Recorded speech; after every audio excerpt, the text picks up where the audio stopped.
Hello everyone, it's Melinda here with CatSmashPuzzles, and today I'm doing a rather difficult puzzle that I got from my local puzzle swap. This is the Colorful Wilds, and the brand is Colorcraft Puzzles. I did try to find the artist for this, and I unfortunately could not. Now, funny thing is, I keep looking at the title, the Colorful Wilds. I keep wanting to call it the Colorful Winds, and unfortunately that is now the actual name of the puzzle for me. I don't know why. I can't seem to deviate from it. But just a funny tidbit. I just keep typing it in wrong when I'm putting things about this puzzle in. So as you can probably tell, this puzzle is incredibly busy. It is very, very busy. It is very detailed. And it's going to be a rather difficult one. It is a 500-piece puzzle, so thankfully it's not a 1,000-piece because I think that would take me over 4 hours to do. I do think that because this is going to be a very difficult puzzle, my hour goal is probably going to be very difficult to achieve. So I'm just going to keep with my standard hour goal on this one. I'll have the 52-minute pieces per minute goal as a backup, but I highly doubt I'm going to get anywhere near 52 minutes. I think that's going to be over an hour, unfortunately. Now, one thing about detailed puzzles like this, you do want to kind of actually utilize the image. I don't tend to do this. I do actually rely on the piece shape more than the image, but when it comes to very difficult images, you really do have to look at it.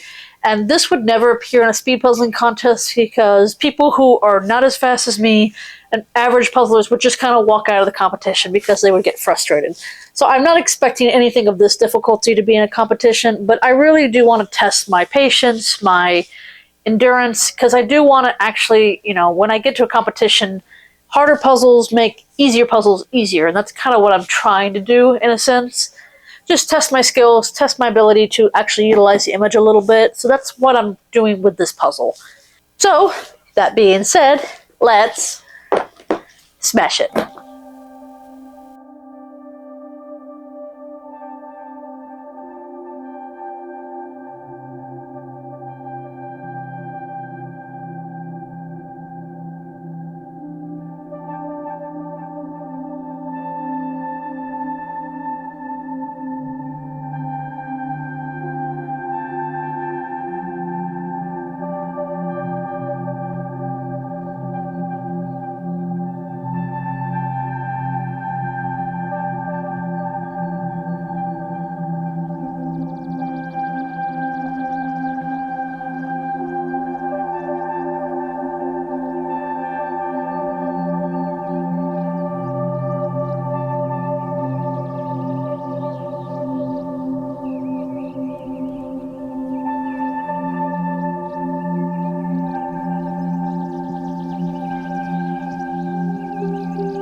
So, I did this in an hour 34:46.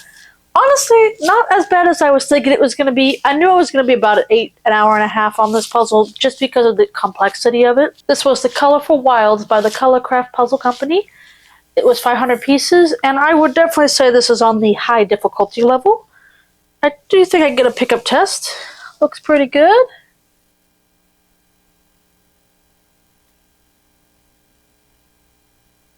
Thankfully, there was no false fits. All the shapes were very unique to each other, and it was actually kind of fun to do. This was definitely more of a casual puzzle, and you would really have to just go and do the pick and place method on this one, which is kind of what I did.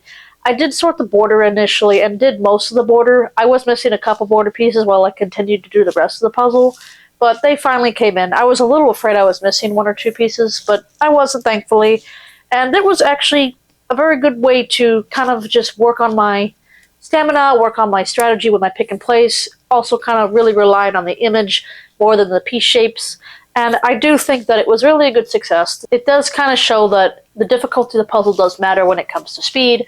This one, again, would definitely not be a competition type puzzle, because if I'm finished it in an hour and a half, an average puzzler is probably finished it in the 2 to 3 hour range. I do think when it comes to competition puzzles, they do have to keep the complexity to maybe to a minimum. They can make harder puzzles for like nationals and worlds because the top tier puzzlers should be there.